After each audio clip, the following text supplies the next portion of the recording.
আসসালামু আলাইকুম। টানা ৪-৫ দিন ধরে বৃষ্টি হচ্ছে। কখনো মুষলধারে আবার কখনো গুঁড়ি, গুঁড়ি বৃষ্টি। আর এই বৃষ্টির কারণে দেশের বিভিন্ন অঞ্চলে বন্যায় হাজারো মানুষ চরম কষ্টে দিন পার করছে।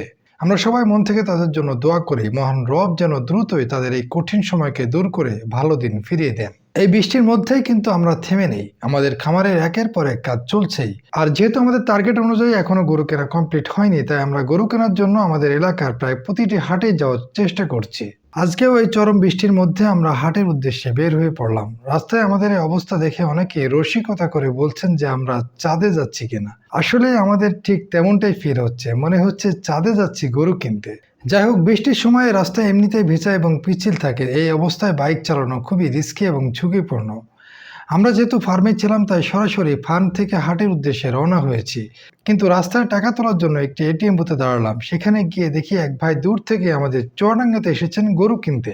উনি বুথে ঢুকে 4টা অ্যাকাউন্ট দিয়ে এক নাগাড়ে 12 লক্ষ টাকা তুলছেন। এই কারণে প্রায় 30 মিনিট ধরে আমরা বুথের সামনে দাঁড়িয়েছিলাম। যাই হোক, অবশেষে টাকা ওঠানো শেষ করে আমরা রওনা হলাম গরুর হাটের দিকে। হাটে ঢুকতেই তো অবস্থা একেবারে খারাপ। এমনিতেই এই হাটটা একটু অগোছালো।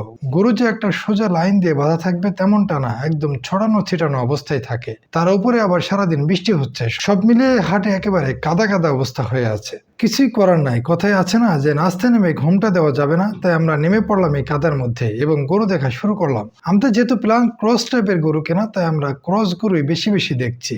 হাটে যেদিকে তাকাচ্ছি শুধু কালো গরুই পছন্দ হচ্ছে, কিন্তু দামে দরে একদমই মিলছে না। আমরা অনেক কষ্ট করে এই বৃষ্টির দিনে আসলাম এই ভেবে যে বৃষ্টি হলে হয়তো ঘাটে গরুর দাম কিছুটা কম থাকবে, কিন্তু কিসের কি, এই বৃষ্টি আর কাদার মধ্যে গরুর দাম আরো বেশি চাচ্ছে ব্যাপারীরা। আমরা লাস্টে যে 3টা ষাঁড় গরু কিনেছিলাম ঠিক সেই বাজেটের সাথে তাক করে এবারও গরু কেনার চেষ্টা করছি, কিন্তু হাটে প্রায় প্রতিটা গরুর দামই 10 থেকে 15,000 টাকা বেশি মনে হচ্ছে। অনেক ঘোরাঘুরি করলাম, কিন্তু শেষ পর্যন্ত কোনো গরু কিনতে পারলাম না। একটা কথা পরিষ্কার বলে রাখি, যত কষ্টই হোক না কেন লস করে কিংবা বেশি দাম দিয়ে গরু কেনার পক্ষে একদমই না আমি। দরকার হলে আরো 5টি হাট ঘুরবো, তারপরে ভালো করে দেখে শুনে গরু কিনবো।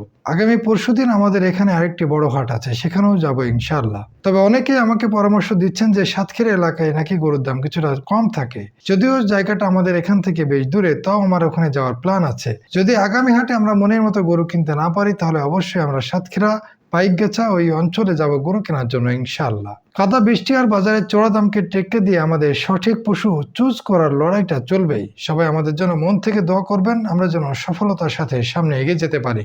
মনে রাখবেন, প্রকৃতিকে ভালোবাসলে, প্রকৃতির সাথে থাকলে আল্লাহ আপনাকে উজাড় করে দিবেন। আল্লাহ হাফেজ।